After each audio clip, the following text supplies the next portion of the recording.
A teoria anímica.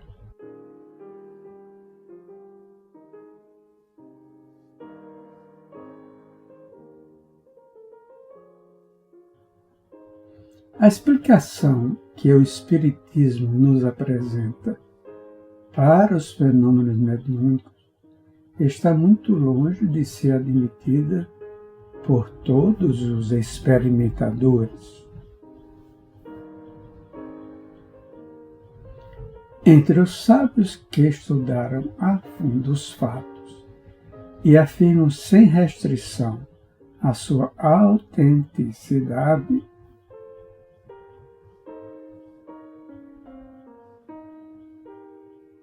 muitos há que não consideram a hipótese espírita suficientemente demonstrada e julgam poder atribuir todos os fenômenos à ação exclusiva do médium.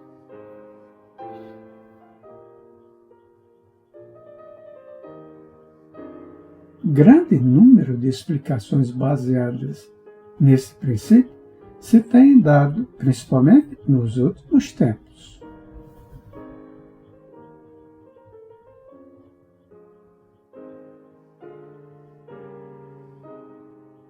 Todas elas, porém, se referem e conduzem ao que se pode chamar, com Aksakov, a teoria anímica, cujos princípios essenciais são os seguintes.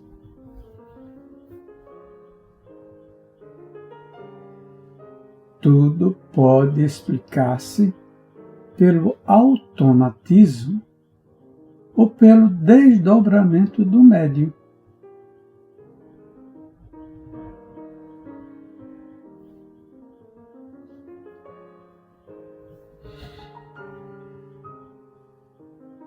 Os fenômenos espíritas aparentemente inegáveis, os que se verificam fora do médium e sem contato com qualquer pessoa,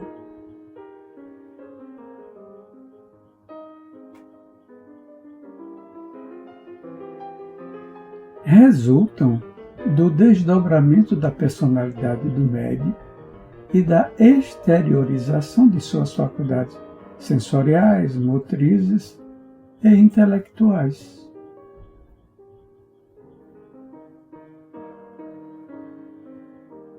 Os pretensos espíritos, continua a dizer a teoria anímica, são apenas personalidades fictícias criadas pelo automatismo ou pelo desdobramento do médium.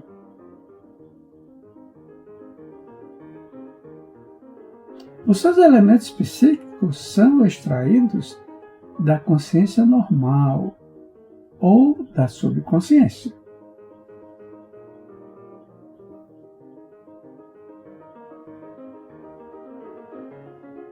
As suas manifestações de ordem intelectual mais elevada, os seus próprios conhecimentos, incluindo os mais inesperados,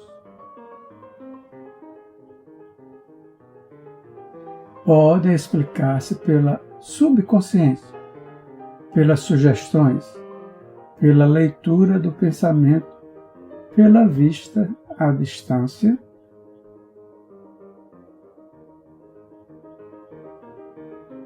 pela telepatia, pela clarividência, etc. Tudo isso fenômenos possíveis no estado de sonambulismo.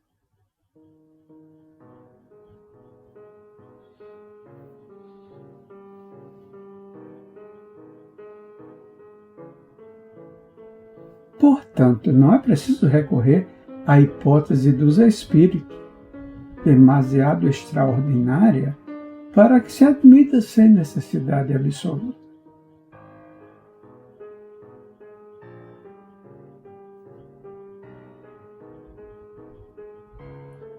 Que respondem os partidários do espiritismo? Isto, simplesmente.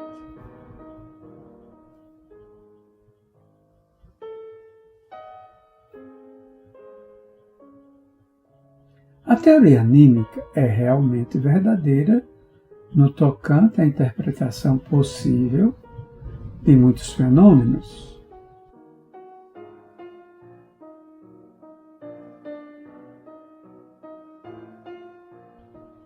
mas a conclusão exclusiva que se quer tirar dela é ilógica e desprovida de senso.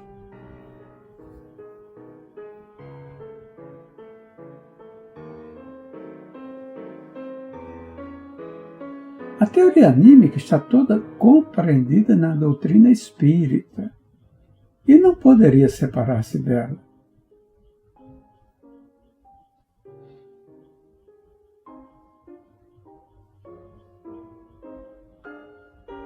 O animismo não é mais do que um ramo desta doutrina, e só por ela pode ser explicado.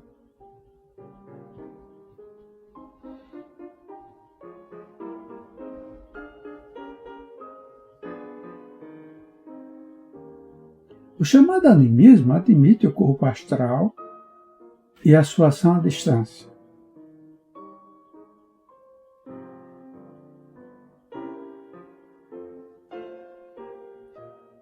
A exteriorização da sensibilidade, da faculdade motriz e da inteligência, a subconsciência, as personalidades múltiplas,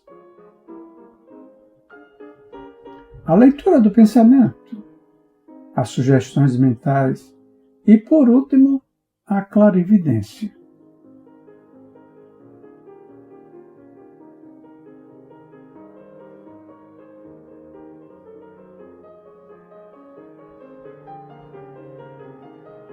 Mas, por si só, não pode explicar nenhum desses fatos.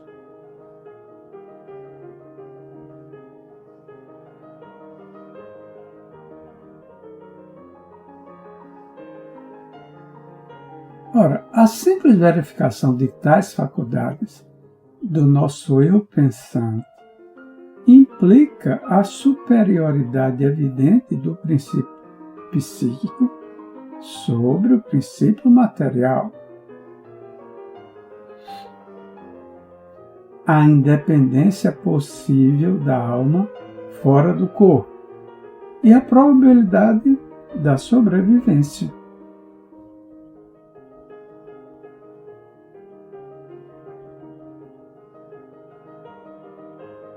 Donde se deduz que, em nome do animismo, é absurdo negar a possibilidade do espiritismo.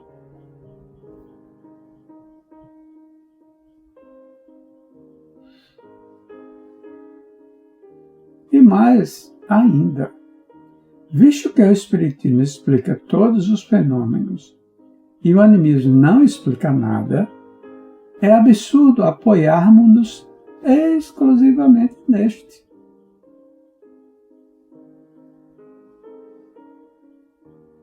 Entre duas hipóteses igualmente possíveis, e para nos conformarmos com o espírito científico,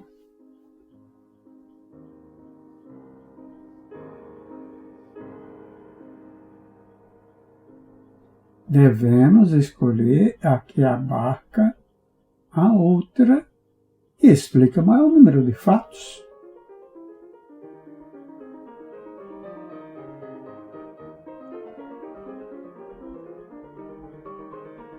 Portanto, se sairmos dos pontos gerais da questão e quisermos tratar dos pormenores, encontraríamos muitíssimos que apoiam a doutrina espírita.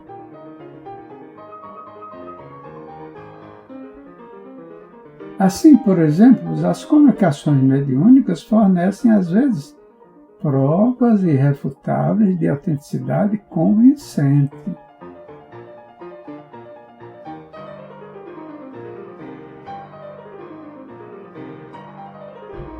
E ensinamentos inesperados que não podem vir do médium.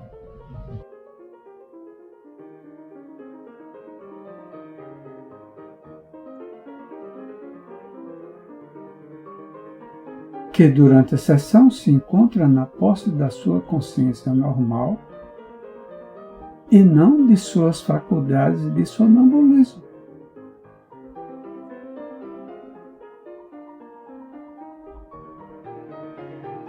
Estes fatos e outros análogos abundam na obra de Aksakov, Animismo e Espiritismo.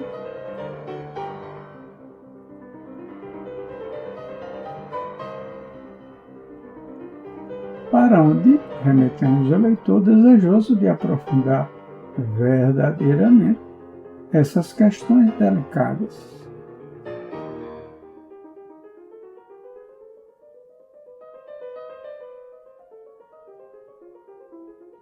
A conclusão lógica do animismo não é, pois, a negação do espiritismo, mas sim o reconhecimento das enormes dificuldades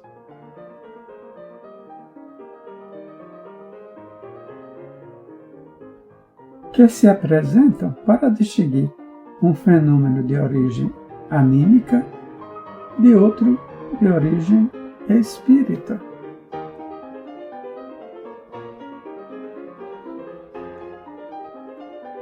Não vale a pena ir mais longe. As dúvidas acerca da presença real de tal ou qual espírito, em tal ou qual caso, não desvalorizam a doutrina.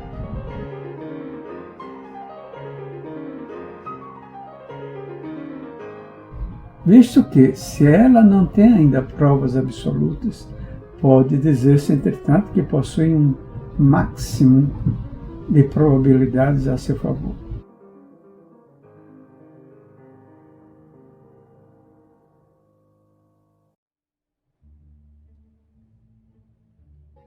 E a mais, aceite-se ou não a teoria espírita, é evidente que a hipótese materialista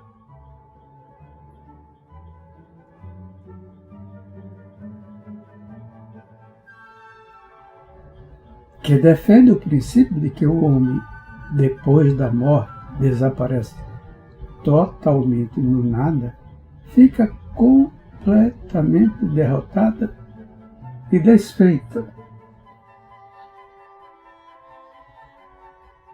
O mesmo ocorrerá se estudar a psicologia experimental.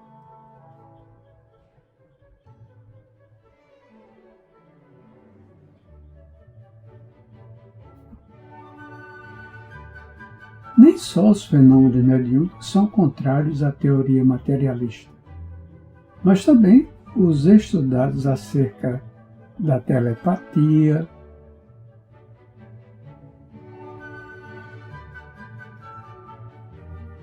do hipnotismo, do sonambulismo, dos desdobramentos da personalidade e das manifestações superiores da subconsciência.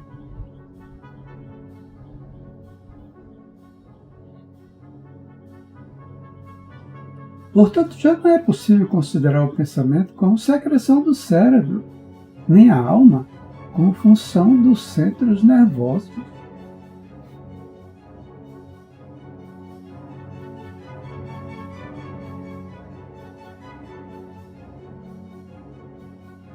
Com efeito, é inadmissível que uma secreção anormal, acidental, patológica, possa ser constantemente superior à secreção normal, regular e fisiológica.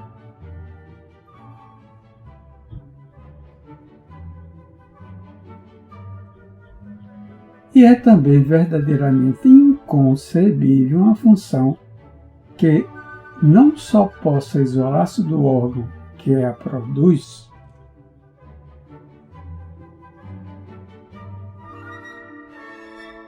mas que, além disso, nestas condições antifisiológicas, possa chegar a adquirir 1000 vezes maior potência e extensão.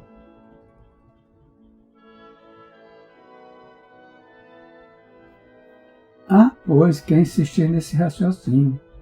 A interpretação dos fenômenos do espiritualismo experimental pela doutrina espírita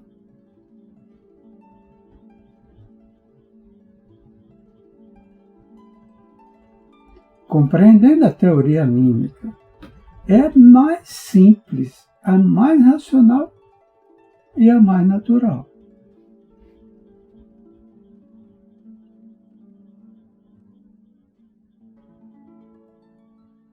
E não é possível desprezá-la sem cair num abismo de contradições e, principalmente,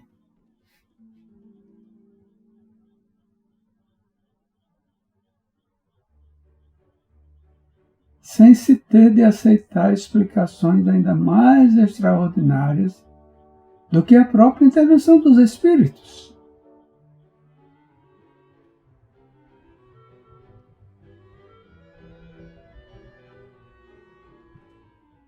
Desse modo, vemos o grande Hartmann, que na sua obra O Espiritismo pretende dar explicação natural desta doutrina pela força nervosa, a alucinação e a clarividência. Concluir por afirmar que a alma individual possui o dom da sabedoria absoluta.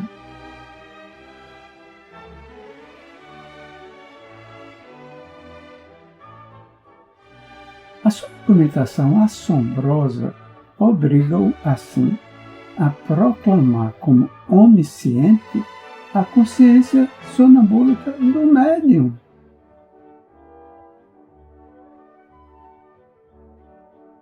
A qual se limitaria a pôr-se em comunicação com o absoluto, isso é, com Deus.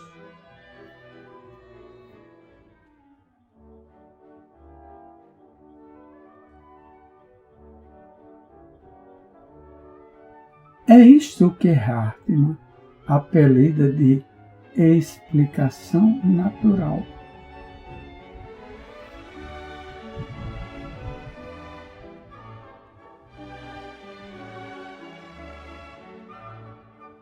Sem cair no misticismo metafísico, muitos sábios não pecam menos contra a lógica ao repelir preconcebidamente a hipótese espírita.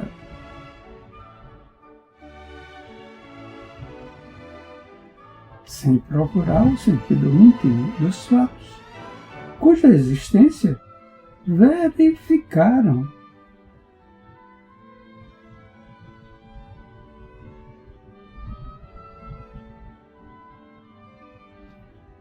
Contentando-se para qualquer explicação com falar de desdobramento psíquico, de subconsciência, de leitura do pensamento e de clarividência, apenas fazem jogo de palavras. E seria necessário discutir agora a oposição feita ao Espiritismo por certas doutrinas que têm com ele analogias evidentes,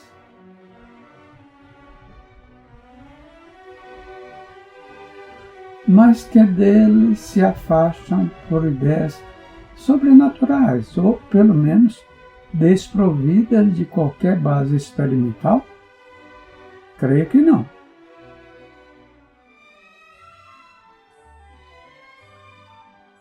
As teorias ocultistas, a doutrina de Swedenborg, a teosofia, etc., parecem-me constituírem uma espécie de transição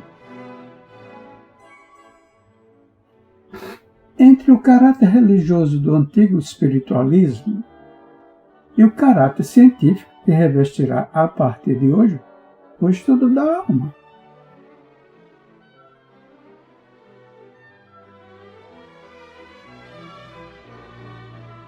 Por outro lado, é de recear que o espírito humano não demore muito tempo a desembaraçar-se do misticismo.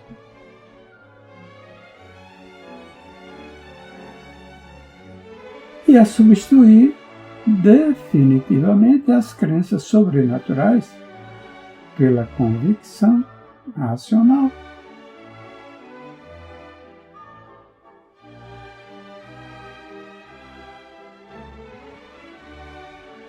Coisa curiosa, a simplicidade e a clareza da doutrina são obstáculos à sua penetração em certas inteligências.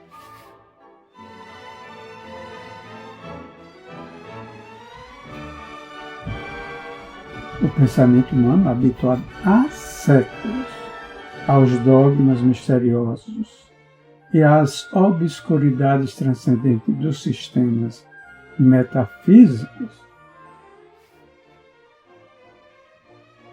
dificilmente concebe a possibilidade de soluções claras e racionais do grande problema do nosso destino.